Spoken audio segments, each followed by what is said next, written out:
Hello guys, so today I'm going to show you how to rotate photos on iPhone. And to do this, for some people it may be confusing because it's a little bit different than on, for example, Android.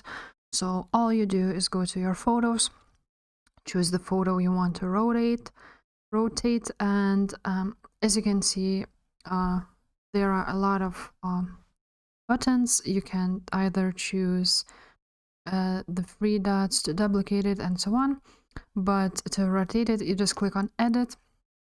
After that, as you can see, you cannot rotate it anywhere here. You can only change like effects and so on. Here are some filters, and now where you see a crop, and to rotate it, for example 90 degrees, you just click the second button at the top left corner. You can see you can do rotations and so on. So that's it. Then you click done, and that's